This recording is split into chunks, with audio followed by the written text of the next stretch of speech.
మీ శిశువు నవజాత లేదా 1 సంవత్సరం కంటే తక్కువ వయస్సు ఉన్నట్లయితే ఈ రోజు మీరు చూసే అత్యంత ముఖ్యమైన 120 సెకన్లు ఇవే కావచ్చు. మొదటి ఏడుపు, మొదటి స్పర్శ. ఆ క్షణంలో మీ ప్రపంచం మొత్తం మారిపోతుంది. రేపటి కోసం మీరు విన్న ప్రతి కలను మరియు ప్రతి ఆశను ఏ చిన్ని గుండె తన వెంట తీసుకు వెళ్తుంది. కాని కొన్నిసార్లు ప్రశాంతత తుఫానును దాస్తుంది.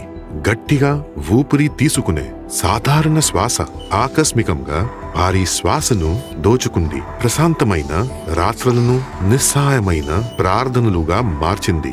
RSV లేదా రెస్పిరేటరీ సిన్సైటియల్ వైరస్ మరియు ఛాతీ సంక్రమణకు మొదటి కారణంగా నిలిచింది. 1 ఏడాదిలోపు శిశువుల్లో ఆస్పత్రి పాలు అవ్వడానికి మొదటి కారణంగా నిలిచింది.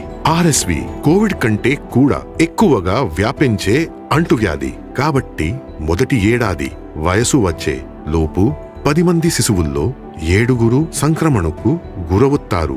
RSV సంక్రమణ సాధారణంగా స్వల్పంగా ఉంటుంది, కానీ చాలా సందర్భాల్లో ఇది ఊపిరితిత్తులను చేరుకుంటుంది మరియు శాశ్వతంగా శిశువుల ఊపిరితిత్తులకి హాని కలిగిస్తుంది. RSVతో ఆస్పత్రిలో చేరిన ప్రతి 3 శిశువుల్లో ఒకరికి దీర్ఘకాలం ఉబ్బసం అభివృద్ధి కావచ్చు మరియు సుమారు 40% మందికి దీర్ఘకాలం పిల్లి కూతలు అభివృద్ధి కావచ్చు. ఇది శిశువు మరియు తల్లిదండ్రుల నిద్రపై ప్రభావం చూపిస్తుంది. తల్లిదండ్రులకి నిస్సహాయతను మించిన బాధ మరొకటి లేదు.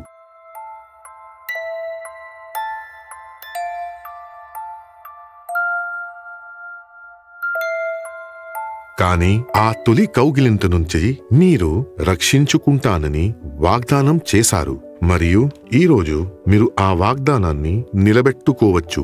సాధారణమైన పరిశుభ్రత, జాగ్రత్త మరియు సురక్షితమైన ప్రభావవంతమైన RSV రోగ నిరోధకతతో మీరు మీ బిడ్డకు వారి మొదటి రోజు నుండే బలమైన రక్షణను ఇవ్వచ్చు. దీనికి కావలసిందల్లా 1 టీకా మందు.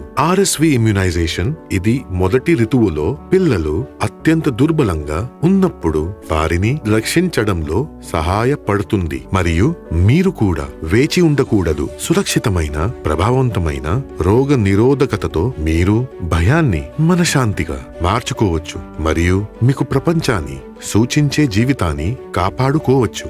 RSV నుండి మీ బిడ్డను రక్షించుకోండి. ఈరోజే మీ వైద్యుడిని సంప్రదించండి.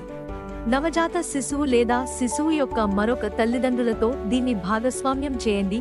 మీరు RSV నుండి శిశువును రక్షించడంలో సహాయపడవచ్చు.